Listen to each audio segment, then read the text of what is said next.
Salut tout le monde, les amis. C'est Mozart au micro. Je vais faire une rapide analyse avant l'ouverture de la nouvelle semaine. Une analyse assez importante avec quelques mises en garde. Donc, la situation actuelle n'a fondamentalement pas changé par rapport à la dernière analyse. Et par rapport à tout ce que j'ai écrit sur le canal Telegram, donc, concernant le Bitcoin et l'Ethereum. Techniquement, le tableau est à peu près le même. Laissez-moi vous montrer ça sur l'Ethereum. Je vais enlever cette ligne. Sur YouTube, je ne partage pas ces transactions, donc abonnez-vous à mon canal Telegram. Au fait, parlant, c'est-à-dire comme s'il y avait une divergence dans long, je supprimerai ces lignes, c'est notre dernière. Entrée. Dans long, nous l'avons fermé avec vous, avec profit. Tout ça a été sur le canal Telegram. Sur YouTube, je ne partage pas ces transactions, je les donne sur Telegram, donc si vous ne voulez pas rater ça, abonnez-vous à mon canal Telegram. Le lien est dans la description sous cette vidéo. Alors, regardez, voilà ce qui se dessine sur l'Ethereum. C'est-à-dire 1, 2, 3. Voici le retracement en 3 vagues. ABC. En plus, on regarde les bougies de clôture. Si le 22 décembre nous avons clôturé autour de 3280, le 9 janvier c'était 3217. C'est-à-dire le prix a dessiné. Un nouveau creux et les indicateurs, en même temps, il vaut mieux regarder le MACD, n'ont pas dessiné de nouveau creux. Donc, le nouveau creux était au-dessus du précédent. Donc ici c'est comme ça, et au niveau du prix, c'est comme ça. C'est-à-dire que le nouveau creux était au-dessus du précédent. Donc ici c'est comme ça, et au niveau du prix, c'est comme ça. Cette convergence s'appelle la convergence. Vous pouvez l'appeler divergence haussière, divergence bullish, comme vous voulez, selon ce qui vous arrange. Mais, d'abord, quel est le point important ici? Un point très important. C'est que cette potentielle convergence ici, c'était déjà un fait, il faut que la ligne principale croise cette ligne de signal.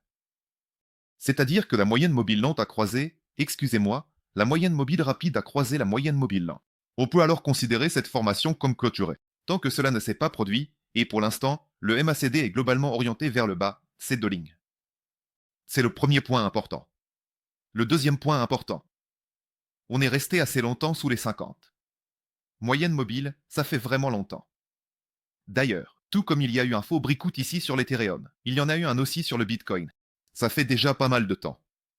Cette correction en 3 vagues, si on regarde comment elle se déroule, eh bien, par exemple, l'année 2021, pour donner un exemple.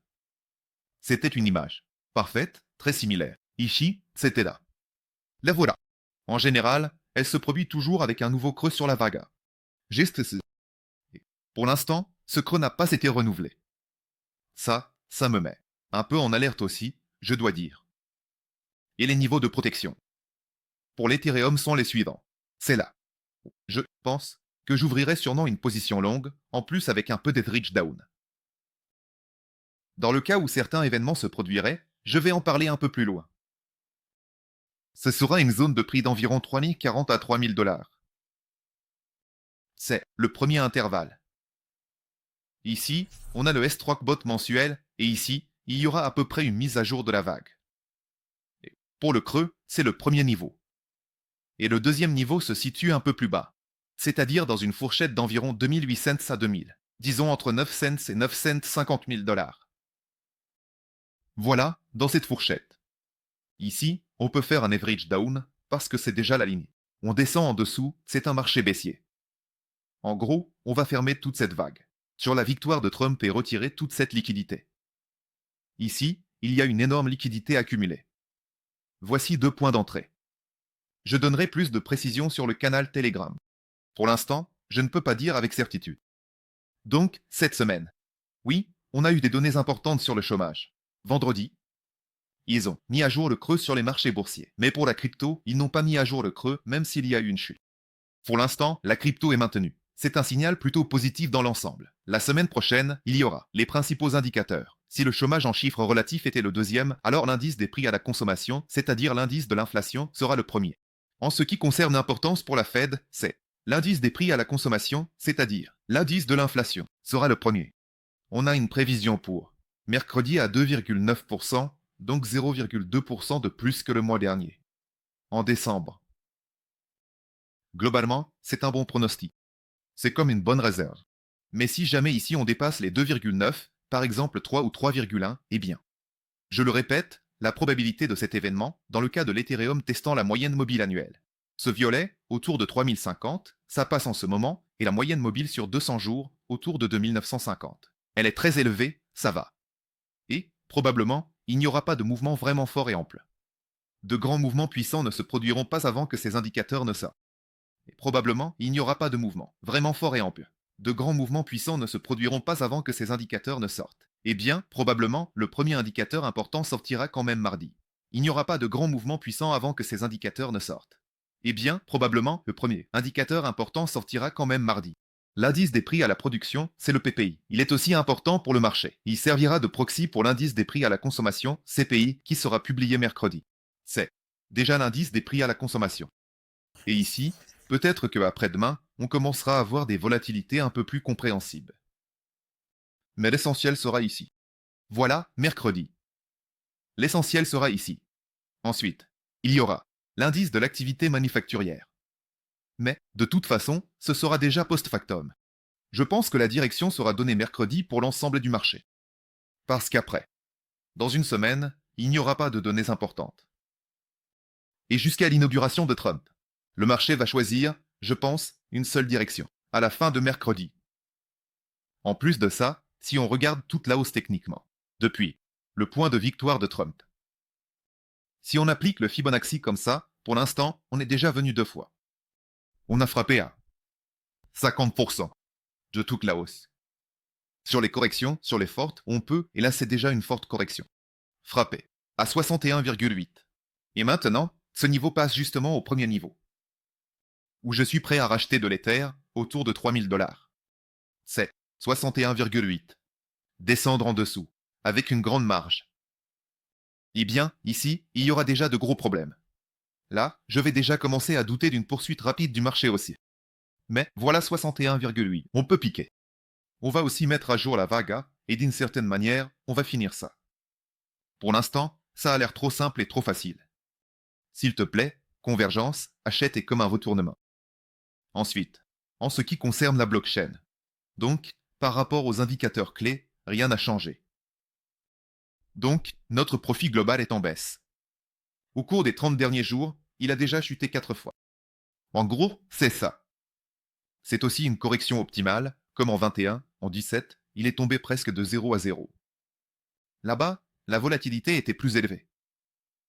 Ensuite, le nombre de jours. Plus de 95% des bitcoins achetés sont en profit et passés de 27 à 7. On regarde aussi l'histoire, il tombe dans 0. Par exemple, en mars-avril, c'était à 0, il tombe 29 à 10 dans le trio, il chute. Maintenant, on est déjà tombé, probablement, dans le trio 27 à 7, jusqu'à 2017, il peut chuter, peut-être, 10 fois. Donc, en gros, si on reste ici encore quelques jours, justement, il y aura une chute de 5, 6, 7, voire même 10 fois.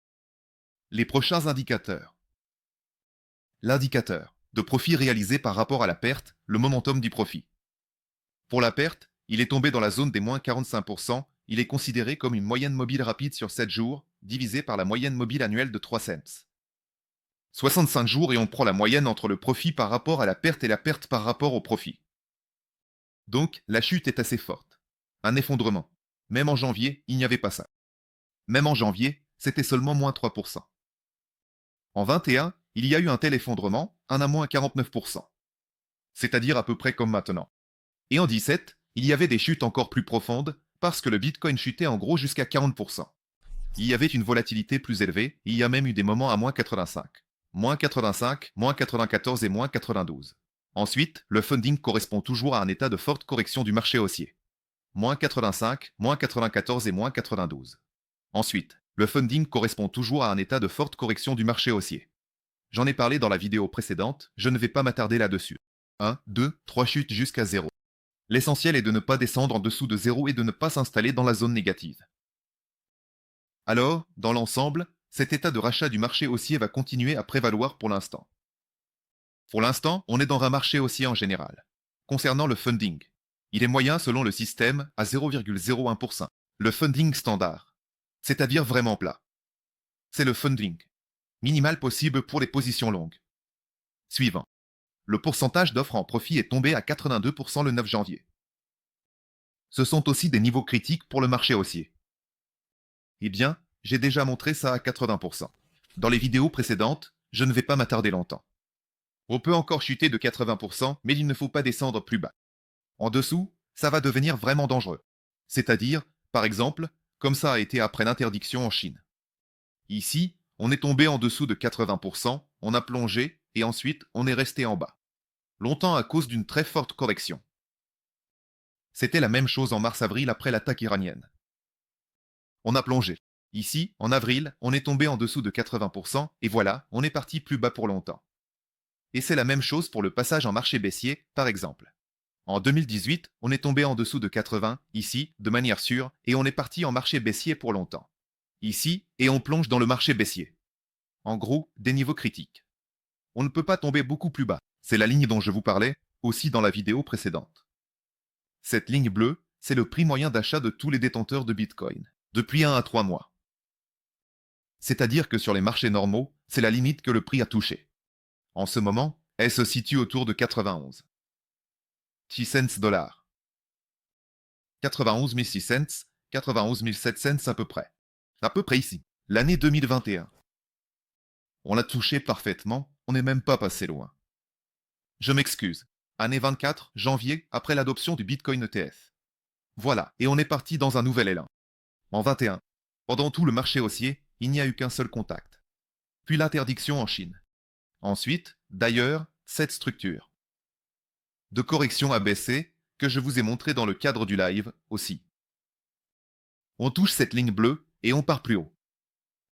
Et en 2017, même en 2017, on a touché cette ligne ici. Ici, c'est tout. Déçoit. Très fort. Les lignes violettes, on ne l'a touché aucune fois. Les lignes violettes, ce sont les détenteurs. Bitcoin, dans la tranche de 3 à 6 mois. C'est-à-dire que leur prix d'achat moyen est bien plus bas. Et si on prend tous les traders à court terme, on regarde les cost based bands, ils ont en moyenne entre 1 heure et 6 mois. Ce sont tous des traders à court terme. Le prix d'achat moyen est autour de 88 à 89 000 dollars. Et donc, ce prix, vers lequel je regarde en ce moment. Donc, si on voit ici, mardi ou mercredi, des données sur l'inflation qui dépassent les prévisions. Donc, je pense qu'on va y arriver. Donc, pour l'Ethereum, ça va être, en gros, c'est autour de 3 à 3 050 dollars, le premier point d'entrée. S'il y a un fort dépassement, vraiment fort, ça pourrait descendre jusqu'à 2800. Je le dis tout de suite. Et pour le Bitcoin, c'est donc aller vers le prix moyen d'achat des traders à court terme. Donc, c'est justement ça, au moins toucher une fois le pivot S3, mensuel par le bas. Ici se trouve mon point d'ajout, vous savez, à partir du poids d'entrée supérieur. Bien qu'en principe, on puisse se fermer avec une perte minimale. Là, on est à moins 1,8%, on va voir, je vais réfléchir. Et c'est justement ici qu'on trouve 88 000 dollars. Voilà, c'est ce niveau-là. On traîne longtemps sous la moyenne mobile à 50, c'est sûr. C'est un peu long. Voilà ce que je pense en ce moment.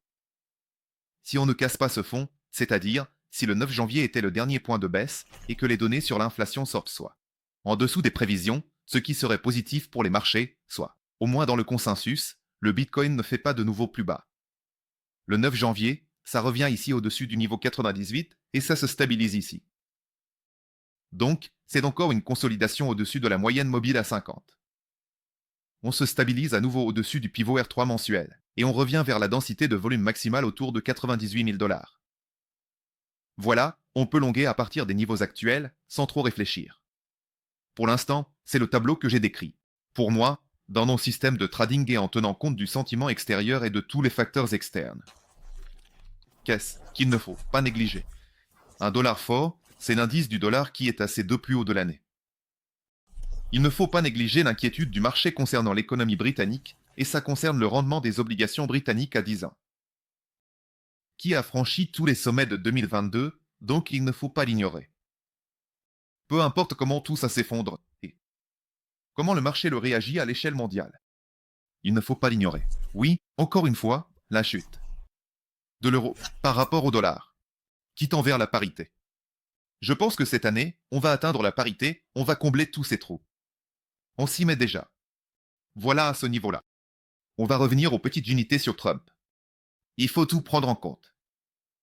En plus, il y a des incendies à Los Angeles. On ne sait pas encore s'ils vont se mettre de côté par rapport à l'économie. Là-bas, il y a déjà des pertes potentielles de plus de 60 milliards de dollars. Comment est-ce qu'ils vont tout calculer ça? Pour l'instant, ça n'influence pas le marché, mais on ne sait jamais. On dirait que le vent se renforce à nouveau et que ce feu va encore se propager depuis Polycède et comment tout ça ne va pas dépasser les limites. Des trucs. Les lignes rouges concernant les pertes. Il y a beaucoup de nuances à prendre en compte qui peuvent influencer le prix. Mais le point clé, c'est bien sur ce mardi et ce mercredi. 2. Date clé. Voilà. Voilà un aperçu. C'est mon avertissement. Eh bien, probablement des longs qui sont en train de s'écouler. Bien que, encore une fois, dans mon système, je considère justement le time frame journalier. Journalier et hebdomadaire. Bien. Je ne regarde pas les minutes, même pas les heures, je ne les considère pas. Et là, peut-être qu'on peut se positionner à partir des niveaux actuels. Probablement même c'est possible. C'est-à-dire que moi, oui, je trade à l'intérieur de la journée, je le fais seul juste pour moi. Mais je ne peux pas le considérer comme du scalping pour un si grand public. Là-bas, vous n'allez tout simplement pas avoir le temps de rentrer avec moi. Là-bas, il y a d'autres tendances et en fait d'autres règles de fonctionnement. On peut même ne pas regarder les nouvelles. Eh bien, à part ces fameuses minutes qui ne sortent pas. Mais pour le journalier et l'hebdomadaire, il faut en tenir compte. Voilà, merci à tous pour votre attention, passez une bonne semaine. C'était Mozart au micro, à bientôt.